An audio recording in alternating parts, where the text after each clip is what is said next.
है क्रोमेटोग्राफी। ठीक है, क्रोमेटोग्राफी में क्या होता है, ये केमिस्ट्री की वो ब्रांच है जिसके अंदर हमारे पास क्या होता है, मिक्सचर होता है, डिफरेंट कंपाउंड का मिक्सचर होता है, उसको हम सेपरेट करते हैं, अलग अलग करते हैं, किसकी बेस पे, पोलैरिटी डिफरेंस की बेस पे। ठीक है, तो पोलैरिटी जो पोलर होगा वो जल्दी सेपरेट हो जाएगा, इस तरह क्या करेंगे हम उनको अलग अलग कर देंगे। कंपोनेंट होंगे, मिक्सचर होगा, उसमें मुख्तलिफ किस्म के कंपाउंड होंगे, उनको हमने अलग अलग करना है, किसकी बेस पे, पोलैरिटी की बेस पे। उसके बाद हम देख लेते हैं एक्सट्रैक्शन। एक्सट्रैक्शन क्या होता है, ये ऐसा प्रोसीजर जिसमें हम क्या करते हैं, कंपाउंड या मिक्सचर ऑफ कंपाउंड को हम क्या करते हैं, सेपरेट करते हैं, अलग अलग करते हैं, किसकी बेस पे, सोलिबिलिटी की बेस पे। जो ज्यादा सोलेबल होगा वो अलग हो जाएगा पहले, उसके बाद लेस सोलेबल है, उसके बाद उससे लेस सोलेबल। इस तरह क्या होगा, एक्सट्रैक्शन के प्रोसीजर में हमने क्या करना है, कंपाउंड को अलग अलग करना है, किसकी बेस पे, सोलिबिलिटी की बेस पे हमने कंपाउंड्स को क्या करना है, अलग अलग करना है।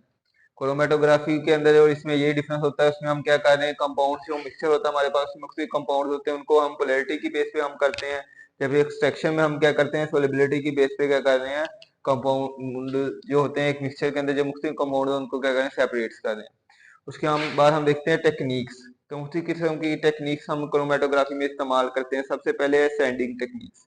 सैंडिंग टेक्निक्स के अंदर क्या होता है, हमारे पास सॉल्वेंट होता है, किसी भी बीकर के अंदर क्या होता है, एक सॉल्वेंट मौजूद होगा। ठीक है, हम अपना पेपर को डिप करेंगे उसके अंदर, तो डिप जब करेंगे तो हमारा कंपाउंड क्या करेगा, कंपाउंड लिक्विड ऊपर मूव करता जाएगा, इसका कंपोनेंट्स क्या होते जाएंगे, अबव टू अबव मूव करते जाएंगे। ठीक है, सॉल्वेंट क्या कर रहा है, नीचे से क्या जा रहा है, ऊपर की तरफ जा रहा है, तो कंपाउंड्स भी क्या करेंगे, हमारे नीचे से ऊपर की तरफ जाएंगे। ठीक है, तो इस तरह कंपाउंड जो होंगे अलग अलग ये डॉट्स हमें मिल जाएंगे। ठीक है, आपका डिसेंडिंग में क्या होगा, इसका उलट होगा।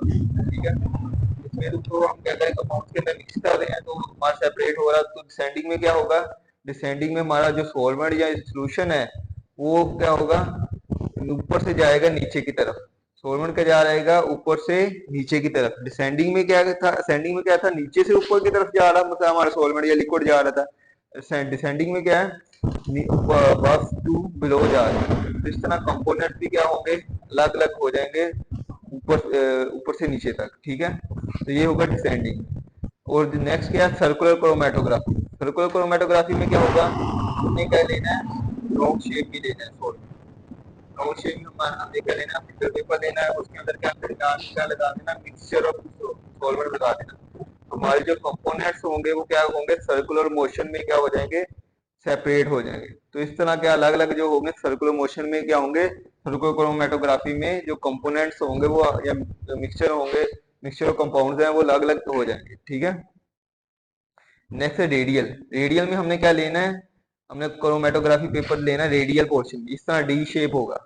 ठीक है, तो इधर हमने क्या लगा देना, सॉल्वेंट लगा देना है, तो इस तरह होगा हमारे मिक्सचर जो लिक्विड होगा वो इस तरह मूव होता रहेगा। ठीक है, आर्स की फॉर्म में, इस तरह कंपोनेंट्स जो होंगे वो आपस में सेपरेट हो जाएंगे आर्स की फॉर्म में।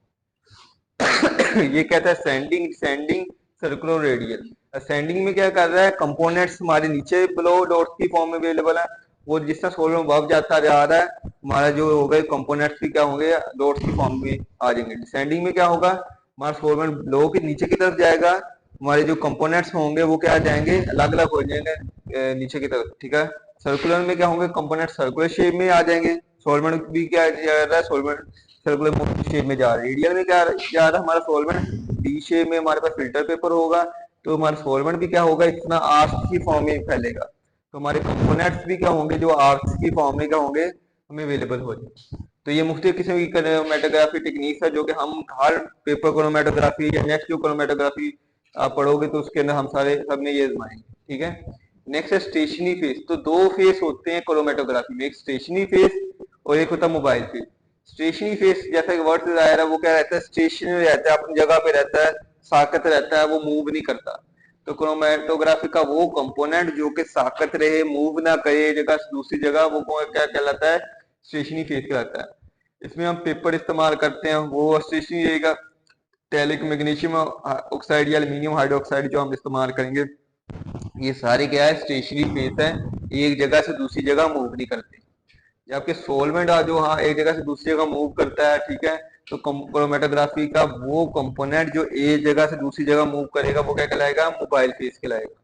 इसमें कौन कौन से मोबाइल फेस आएंगे, जिसमें पेट्रोलियम ईथर है, प्रोपानोल है, एथेनॉल है या एसीटोन है। ठीक है, नेक्स्ट है आर एफ वैल्यू। तो ये हम आर एफ वैल्यू निकालते हैं वेपर क्रोमेटोग्राफी में। ये क्या होती है, distance cover by substance, distance cover by solvent.